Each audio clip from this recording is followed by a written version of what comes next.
में दुनिया का नशा चढ़ा हुआ है, बाल बच्चों का नशा चढ़ा हुआ है। जब तक हम 9 दरवाजे छोड़कर 6 चक्रों को तय करके आंखों से ऊपर नहीं जाते, तब तक वो राग सुनाई नहीं देता।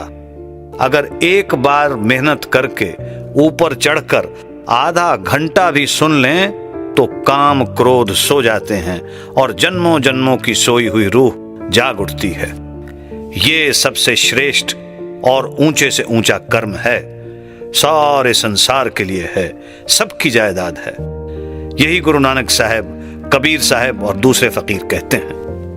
मैं कहता हूं कि दुनिया अंधी है, वो संतों की पहचान कर ही नहीं सकती।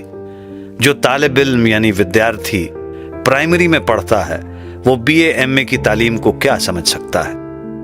वो मालिक जब भी दुनिया में आएगा आदमी की शक्ल में ही आएगा। इसके विपरीत अगर वो फरिश्ता बनकर आए तो भी हम उसे देख नहीं सकते। गाय भैंसें हमें समझा नहीं सकती, आदमी को आदमी ही समझा सकता है। इसलिए जब वो आदमी बनकर आएगा तभी हम समझ सकते हैं। सो ऐसा परमेश्वर रूप साध कोई कोई ही है। गुरु अर्जन देव जी ने यूं ही नहीं कहा, चरण साध के तोए तोए पियो, अरप साध को अपना जियो, साध की तूर करो स्नान, साध ऊपर जाइए कुर्बान। दुनिया साधों को ढूंढती है, मैं कहता हूं कि पूर्ण साध पार ब्रह्म में जाकर बनता है।